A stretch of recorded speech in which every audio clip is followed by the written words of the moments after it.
그러면은 네. 이거 꽤 탐나는 가방인데요. 이거 저도요? 아이고. 네. 감사합니다.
규모에 대해서 좀 더 얘기를 하고 싶은데 제가 조사해본 바에 따르면 지난 20년간 기후 위기로 인해 최소 2조 8천억, 우리 돈으로 약 3,769조 원 가량의 경제적 손실이 발생을 했다고 하는데요.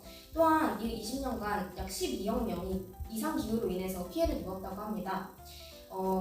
그리고 이 연구진은 20년간 기후 변화가 세계 국내 총생산, 즉 GDP의 영향이 약 0.05%에서 0.82%로 추정된다고 덧붙였는데, 제가 여기서 주목하고 싶은 건 선진국과 저소득국 간의 이런 피해 차이가 난다는 건데요.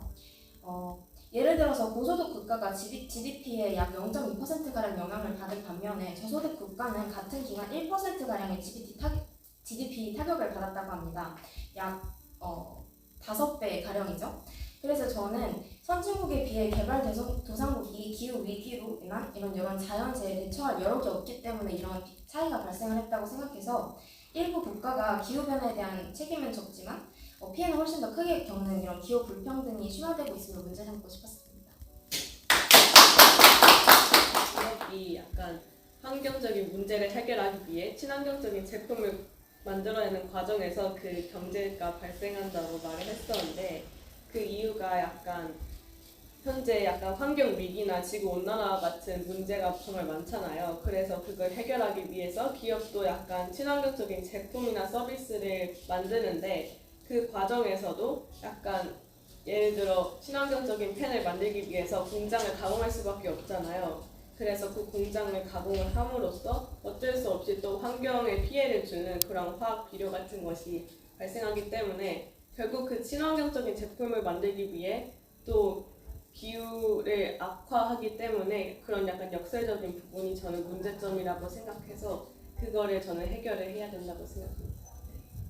손실 비용이라는 게 국가적인 범위에서도 해석될 수 있고 또 나아가서 국제적으로도 해석될 수 있다고 생각했는데 먼저 국가 내에서 생각을 해보자면 식량이나 잠시만 괜찮아요. 천천히 하세요. 물 한 모금 드시고 천천히 하셔도 돼요.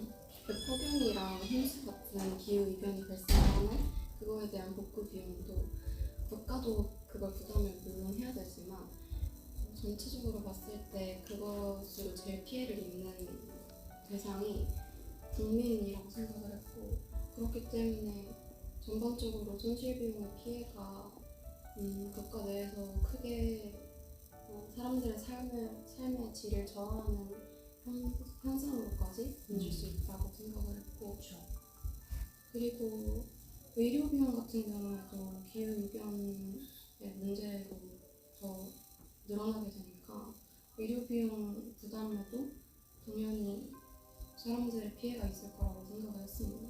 그래서 손실 비용을 부담하는 데에서 기업에게 부담이 될 뿐만 아니라 국민의 삶 저하에도 영향을 줄 것이다 라고 생각을 했고 국제적으로 봤을 때는 아까 얘기했듯이 개도국이랑 선진국의 불평등 문제점도 있을 수 있지만 저는 기후난민에 좀 더 집중을 해보자면 기후변화로 인해서 기후난민이 생겨서 그것을 이제 해결하려고 하는 사회에서 갈등이 생기는 것도 손실 비용 중에 하나라고 생각을 하거든요.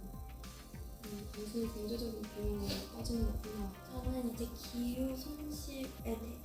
기후 위기의 손실 비용에 대한 책임을 아까 라이가 말했듯이 기업이 져야 된다고 생각합니다. 그 이유는 현재까지 이 손실 비용에 대한 이야기가 국제사회에서 많이 대두가 되었는데 지금까지는 대부분 이제 국가가 배상을 해야 된다라는 식으로 늘 의견이 나왔지만 결국 결론적으로 해결된 게 별로 없기 때문에 이번에 새로운 방식으로 해결을 해야 된다고 생각합니다. 그리고 또한 제가 생각했을 때 기후 위기의 대부분 원인 중 하나가 이제 공장 같은 그런 거에서 배출하는 그런 가스나 그런 거라고 생각하는데요. 그게 과연 이제 국가의 문제인지 아니면 그 공장을 운영하는 기업의 문제인지에 대해 생각을 해봤는데 이제 결국 기업들에서 대부분 생산을 할 때도 이렇게 많이 배출을 하는데 그걸 어디까지 국가가 책임을 져야 될지라는 의문이 생겨서 이제 새로운 이제 막 방안을 제시할 때 이제 예전까지 이제 국가를 중심으로 했으니까 지금부터 한번 기업을 중심으로 해서 기업을 직접적으로 이제 규제를 할 수 있는 방안을 마련했으면 좋겠습니다. 예를 들어 기업도 현재 이제 막 시작한 기업이 있고 많이 발전을 해오면서 이제 손실을 많이 일으킨 기업이 있으니까 기업의 생산에서 얻은 수익이나 그런 거에 따라서 이제 책임을 좀 비례하게 물었으면 좋겠다고 생각했습니다. 네, 있습니다. 네. 저는 환경에 의한 정확한 이해가 필요한데 저는 환경에 대해서 이거는 현재로만 이루어진 게 아니라 과거부터 현재까지 저희의 모든 발자취를 담는 게 저희의 환경이라고 생각했습니다. 지금 저희가 환경이 저희의 최대 이슈인데 이거에 대한 책임 소재를 명확하기 위해서는 과거부터 현재까지의 저희의 문제점들을 곰곰이 따져보아야 하는데 이게 어떻게 보면은 지금 선진국들이 사용하는 환경 파괴는 개도국보다 적을 수밖에 없는 게 이미 과거에 이미 선진국들이 이런 모든 발자취들을 이루었기 때문에 지금은 당연히 그 기후 파괴에 있어서 손실 비용에 대한 그 손해가 적을 수는 있지만 사실상 이것을 잘 따져볼 경우에 과거에서는 이 문제점에 대한 책임이 선진국에 더 많을 수도 있습니다. 그래서 저는 저희가 왜 환경이 저희의 최대 이슈인데 이에 대한 손실 비용을 이렇게 기술이 발전했음에도 불구하고 저희가 즉각으로 해결할 수 없는 이유가 이 문제점에 대해서 저희가 그 복구 비용에 대한 불공정 문제나 책임 소재를 명확히 할 수 없다는 문제점에 있어서 발생한다고 생각했는데 이 문제점을 해결하기 위해서는 저희가 그 손실 비용을 해결할 때 모두가 약간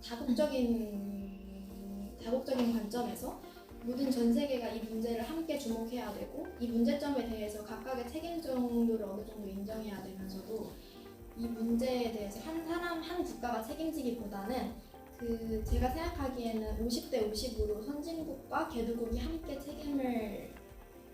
책임감을 가진다면 이 문제가 보다 원활하게 해결될 수 있지 않을까 이렇게 생각했어요. 먼저 기후 위기는 인류 전체의 문제이지만 그 피해는 불평등하게 나타나는 양상을 띠고 있는데요. 특히 산업화 과정에서 온실가스를 많이 배출하지 않은 개도국들이 홍수, 폭염, 가뭄 등과 같은 기후 재난으로 선진국보다 더 막대한 피해를 입고 있습니다. 이에 따라 국제사회는 손실과 피해 기금, 로스 앤 데미지 펀드와 같은 제도를 만들었지만 이러한 책임 분담 체계에는 여전히 중요한 문제점이 존재합니다. 첫 번째, 책임의 기준이 불명확하다는 점입니다. 누가 얼마나 책임을 져야 하는가에 대한 명확한 정의가 없습니다. 선진국들은 과거의 역사적인 책임을 일부 인정하지만 현재의 배출은 모두의 책임이다라는 이유로 부담을 미루고 있습니다. 결국 책임 논의가 정치적 이해관계에 묶여서 실질적인 지원이 늦어지고 있다는 점이 첫 번째 문제입니다. 그리고 두 번째로 재정적 지원의 실효성이 부족하다는 점입니다. 예를 들어서 지난해 설립된 손실과 피해 기금의 경우 수십억 달러의 규모로 약속되었지만 실제 집행된 금액은 그에 훨씬 못 미칩니다. 기금 운영 절차가 복잡하고 피해국이 긴급히 필요할 때에 긴급하게 지원되지 않는 경우도 많이 있습니다. 그래서 즉 제도는 존재하지만 현장에서 체감되지 않는 구조적 한계가 있는 것입니다. 그리고 마지막으로 책임 분담이 경제 성장과의 균형을 이루지 못하고 있다는 점입니다. 탄소 감축이나 기후 대응 비용이 과도하게 부담되는 경우 일부 국가는 경제 성장 둔화를 이유로 또 기후 정책을 미루기도 하는 실정입니다. 결국 기후 정의와 경제 현실이 충돌하면서 책임 있는 해결 방안이 선언적 의미에 머무르게 되는 것입니다. 이처럼 기후 손실 비용의 책임 체계는 도덕적 원칙과 경제적 현실 사이에서 아직도 여전히 균형을 찾지 못하고 있습니다. 진정한 해결을 위해서는 단순히 기금을 조성한다, 제도를 개선한다를 넘어서 투명한 기준 설정, 집행 속도 개선, 기후 취약국의 자립 지원 강화와 같은 구체적인 실행, 집행이 전략이 필요하다고 생각합니다. 결론적으로 기후위기로 인한 손실 비용의 문제는 누가 얼마나 낼 것인가의 문제가 아니라 어떻게 공정하고 지속 가능하게 대응할 것인가의 문제라고 생각합니다. 네, 감사합니다.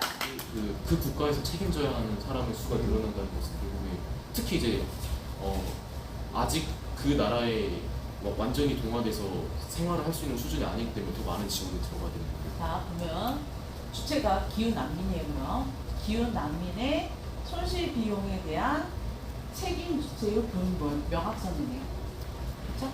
네, 그게 저희 문제점인데 되겠네요. 그러면 그걸로 결론을 내리는 건가요?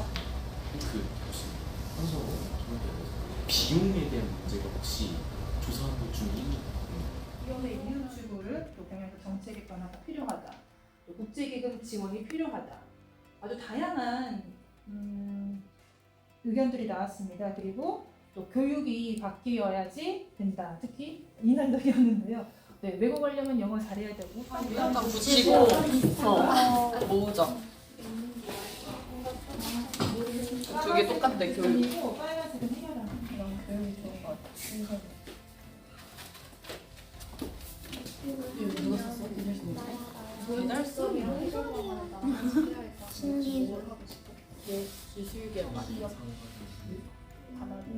근데 받아들이는 거랑 표준 색깔 여러 색깔 꾸며야 됩니다. 그 문제는 그래야 되고 손실 비용 문제는 뭐 많은 대로 생각해. 두껍게 쓸까? 약간 좀 두껍게. 아 근데 나도 잘 못해.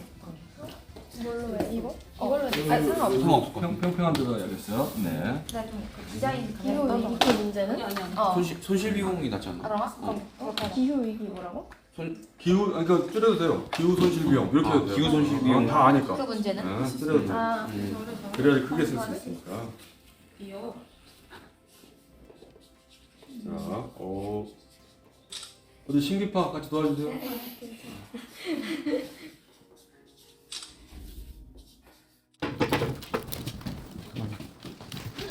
겠지? 자, 스타트 시작해? 하고 있어요. 네. 네, 저희는 아까 언급했던 문제점에 대하여 해결 방안 내가 말...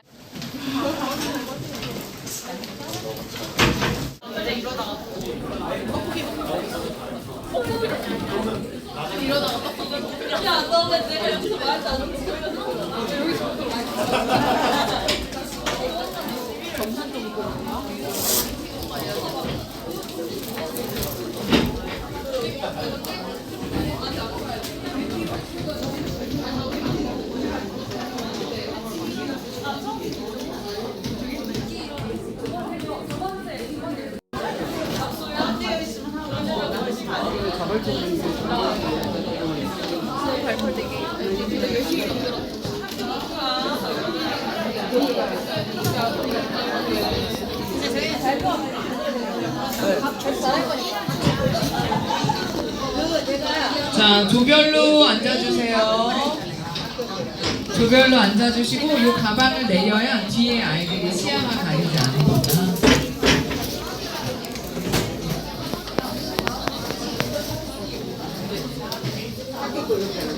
가장 먼저 저희는 여기 보이시는 국제적인 차원에서 해결 방안을 먼저 생각을 해봤는데요. 기후변화라는 것은 개인이 해결할 수 있는 것도 아니고 개인만이 만들어내는 문제도 아니기 때문에 전 세계적인 도움이 필요하다고 생각을 했습니다.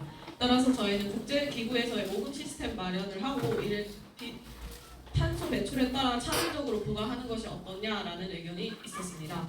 그 다음으로 정부적인 차원에서 해결 방안에 대해서 저희가 모색한 것을 설명해 드리도록 하겠습니다.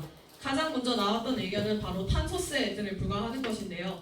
이산화탄소는 굉장히 지구온난화를 가속화하는 온실기체로서 굉장히 환경에 큰 영향을 주고 있다는 의견이 있었기 때문에 탄소세를 부과해서 이를 조금 낮춰보는 것이 어떠냐라는 의견이 있었습니다. 또한 환경을 생각하는 ESG 경영을 실천하는 기업에게 추가적으로 세금 감면이라든지 혜택을 부과하는 것도 좋을 것 같다라는 의견이 있었습니다. 좋아요, 박수. 좋습니다. 감사합니다.